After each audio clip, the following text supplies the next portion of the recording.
Welcome back to Inside the Box. I'm your host, Joanna Lee, and today we are on the second episode to our Canada Day series. Our next guest is a talented, internationally recognized Canadian lyric soprano. Her recent roles include Violetta from the Vancouver Opera's production of La Traviata and Micaela from Carmen with Seattle Opera. She has traveled all over the world to work in lead roles and perform with world-class musicians. I'd like to give a warm welcome to Emily Dorn. Hello, so nice of you to have me. It's great to have you here. Thanks. My pleasure. So let's start off with your origin story. How did you get into music? Well, I come from a very musical family. My mom was a piano teacher and a music teacher, and my dad is a composer. So music was a very large part of my upbringing, and at around 5 years old, I started taking piano lessons and I joined my first choir. But I was really bitten by the performance bug, and I really wanted to be on stage. Acting and singing. So I did an audition when I was just about 11 for a Canadian company, Cirque du Soleil, and was actually cast as their lead singer character in their touring production of Kidam. And I ended up touring with them for 2 years all over the United States, performing hundreds of performances, leaving my family back home in Mississauga and living with a juggler and his wife and going to school in a trailer with the acrobats' children. So being on stage and that kind of the routine of performance became a part of my life very early on, and then I could not let it go. So I continued my studies in high school. I did some music theater, I took voice lessons, and then you and I met at McGill University, where we did our bachelor's in music together. And I then moved to New York. I followed a teacher to Mannes College, the new school of music. I did 2 degrees there in New York and freelanced for about a year before moving to Germany, where I am now based, have been for over 8 years. And I was 6 years with the Dresden Semperoper and now 2 years with the Landestheater Detmold. And it is, from my beginnings to my presence, that has been my journey of, my operatic career. Wow, that's quite the adventure you had. During the advancement of your professional and academic career, what was the most significant thing you took away? I think the most important thing that I have learned so far in my career is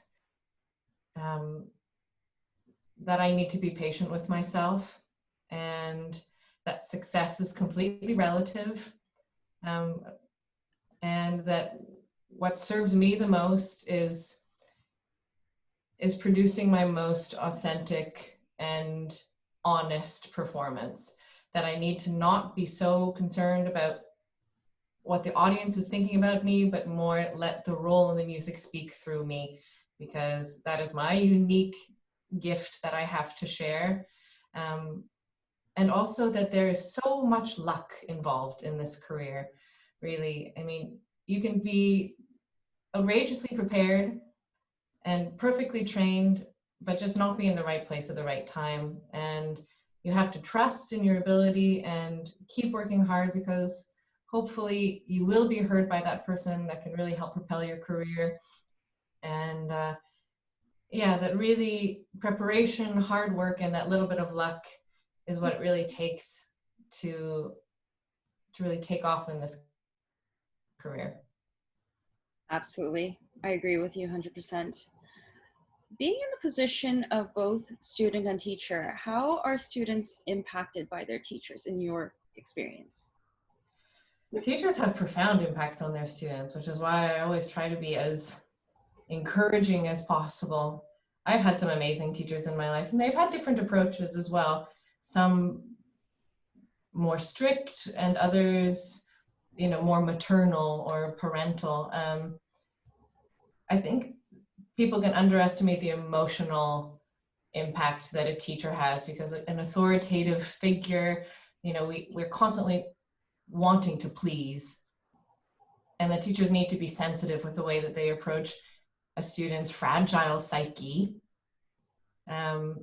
especially in the early years of their development.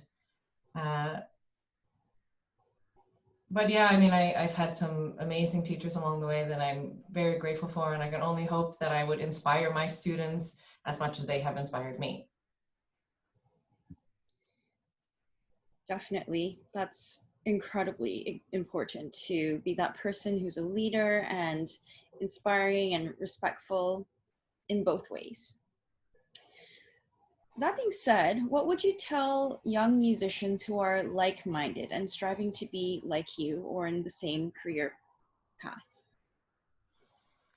To any young singer that's just starting out, maybe out of university, auditioning for young artist programs, I would say have patience, because things don't always happen with a click of the finger. That you really have to believe in yourself and believe in your talent, but continue to work hard to be the best version of yourself. You will never ever achieve, your apex of perfection, because you can always be developing. And yeah, patience is really key. Be kind to yourself.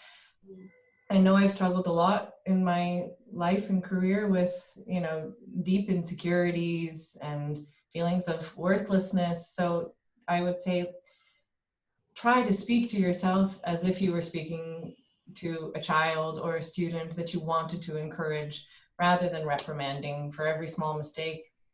You have to put that in the past and move on, and just try to do better and be uniquely you, because what you have to offer as a unique individual is an absolute key to your success. Your authenticity and your voice, not just your timbre or your technique, but what you have to say as an artist, is really, the key to your success. Absolutely, I am in full agreement with you. I know you have competed and won a few competitions. Can you tell me more about your experiences and what your thoughts are on them? Doing competition is definitely, it really helped me a lot in my early career, because it can get you a lot of exposure.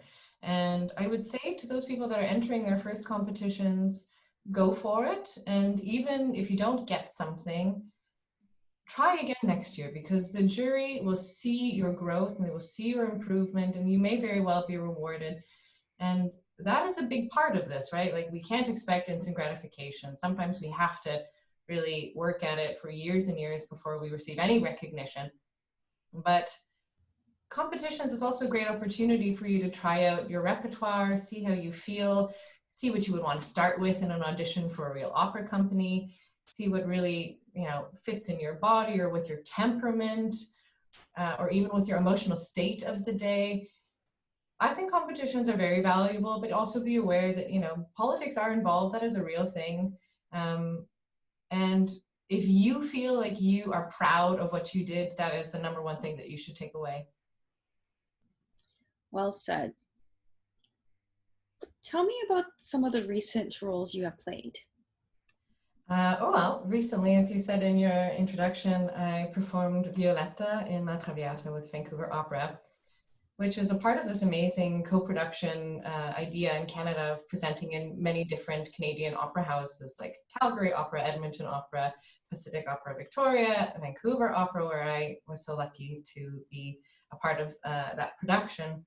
And the director, of course, when he created the piece, had to make it quite flexible to be able to fit in these different opera houses. And he was so open to, accommodating my personal interpretation of Violetta. This is a role that I've played a lot in my life. It was actually the 7th or 8th time that I had returned to Violetta. And, she's a very complex character. And I think I brought some things that maybe were quite different from his past Violetta's interpretation. So he was a little taken aback at times, but also really was rolling with me and feeding off of me. We fed off each other and our wonderful colleagues. And I think we created something really unique and super honest. in that moment with these people, and it was deeply gratifying. I really felt so fulfilled. I mean, it's hard, and I was stressed about singing it, of course, because that is a part of the job. You know, you want to serve the music, you want to serve the composer and the librettist and tell the story to the best of your ability. But I really felt so supported by him and by the entirety of Vancouver Opera, which is an amazing company to work for, no doubt.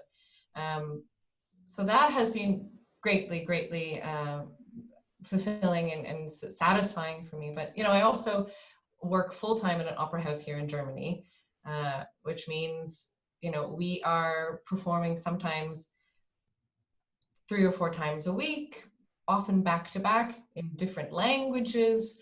And that is another entire world of kind of like routine opera. It's a very challenging experience to have to mediate and be flexible with different roles and languages. And also we tour our productions to different cities, sometimes being on a bus for many hours before getting there and not knowing the acoustics of the stage.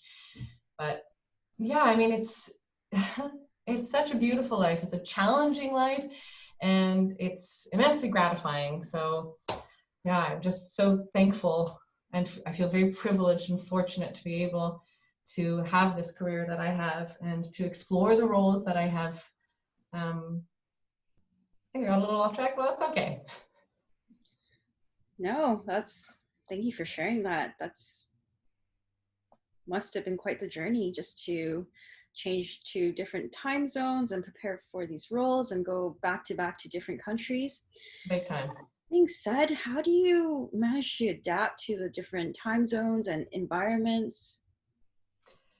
Yeah, it can be really challenging. You know, in 2019, I sang at Seattle Opera and at Vancouver Opera, and in between, I had to come back to Germany to finish my season here.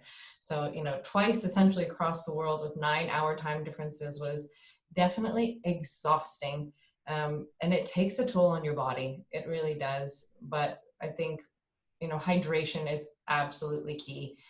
Like just pounding water in the airplane and then getting as much sleep as you possibly can. You know, living out of a suitcase is an entire different level of stress as well. You know, you never feel really necessarily grounded where you are. But to also, once again, to come back to this kind of mantra that I keep repeating, like you have to be kind to yourself and listen to what your body needs and be patient. Don't expect that you're going to be perfect the first day. It could take a week, but you will get there. And yeah, just water. Thank you for your pearl of wisdom. I was also wondering, what are your thoughts on the opera scene today now that you've experienced it? Well, I think that opera needs to be constantly evolving because, you know, it's 2020 now, and the public is more educated, and I feel like the people that come to opera are really invested in seeing what new and innovative things are, you know, on the horizon. So I think, you know, opera has managed to persevere from, you know, its initial existence through hundreds of years. And I feel like, you know, even during a challenging time like the midst of a pandemic, that we will prevail. And we may need to make some major adjustments with social distancing, with reduced orchestras and choir, and even, you know, lovers falling for one another from other sides of the stage. That is a real possibility, but, you know, we will get through this. And I think opera is strong, and I feel like the people that listen to opera, I mean, they're coming for a reason. You know, opera is this incredible expressive tool. The human voice is so powerful, and to tell a story with the human voice, I mean, I just really think there's nothing like it. So I really think I have trust in the future of opera. That is a very powerful message you shared with us. Thank you very much, Emily. What is your favorite type of opera to sing? Well, I mean, I love all opera from Baroque to modern, but I feel most personally drawn to more romantic opera. I really feel pulled towards French music, maybe because I studied French and feel like it's, you know, a very quick and accessible language in my mind. But actually, the longer I live in Germany, the more I feel that way also about German. But I don't know, there's something about Massenet and Bizet and Gounod that really speaks to my little emotional heart. It's just so tender and powerful. And I mean, I love to sing bel canto as well. And I think all operas need to be kind of tested. You need to find where, you know, really your soul feels most at home. So yeah, I would say probably romantic and French music. Sounds like the mentioned styles actually brings out the best in you, and it totally works with your voice. That being said, are there any new projects you are currently working on? My next few projects at the Landestheater are an absolutely beautiful operetta by Lehar, who is also the composer of The Merry Widow. It's called Das Land des Lächelns, which translates to the land of smiles, about a Viennese woman who falls in love with a Chinese ambassador, and how their culture differences may be too great for them despite their love. It's very melancholic, and it's absolutely ridiculously gorgeous music. So I've been rehearsing that at the opera for, you know, around 10 hours a week during Corona time. So not our usual 6 days a week full force rehearsals. I had a costume fitting today for that, so seems to be moving ahead. And then after that, we are doing Eugene Onegin, which I'm very excited to be singing my first Titania. And my season involves some other different productions, Marriage of Figaro, contemporary German opera. So if things are able to move forward the way we hope, I'm looking forward to a very nice season at the Landestheater, and hopefully we'll see how the other companies with potential contracts hold up. Well, I hope so too. It would be lovely to see you again on stage. That being said, what is your regimen in preparation for a new role? Well, I was deeply influenced by an American mezzo-soprano, Regina Resnick, when I was at Mannes. She was really the person that coached me through my first experiences of learning a role in its entirety.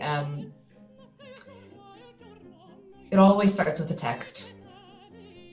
You have to write a new translation and try to get it as immediate as possible so that you understand text, notes, everything in one, and there's not even a moment of delay where you have to translate in your head. It should feel as if your second language, if it's Italian or French or German, is just coming from your heart directly.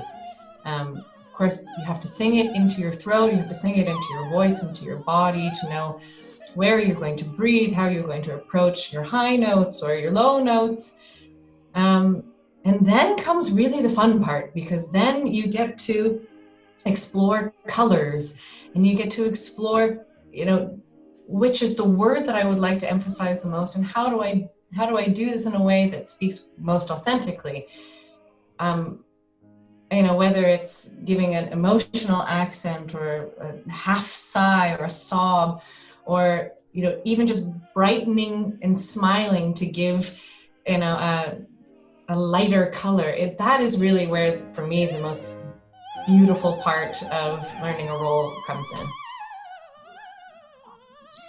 That sounds very intimate and deep. Wow, so you must miss Canada. Oh, so much! Germany. That being said, Canada Day is coming up, and I was wondering, if you were here or even in Germany, how would you celebrate Canada Day? Well, in Germany, sadly, I probably just celebrate with my partner and my cat, and we may grill and close to one another with a beer to my beloved Canada that I miss so much. But if I were in Canada, of course, I would try to go see some fireworks and hang out with my friends. I miss my family and friends there very, very deeply. So every Canada Day, it's a little nostalgic and sad for me. But I'm also so proud to be Canadian. I wear that proudly on my sleeve, and yeah, it's nice to be representing our country here in Germany. And Germans have a great impression of us as well. So that's always nice to know. Wow. So we'll be sure to grill with you during the time Canada Day happens for you. Yeah, it was an absolute pleasure to have you here today, Emily. Thank you for sharing and giving all your insights. And for everyone who has been tuning in and watching us, thank you. After this, there will be a performance of Emily. Please enjoy. Don't forget to hit the like button, subscribe, and hit that notification bell. Bye. Bye.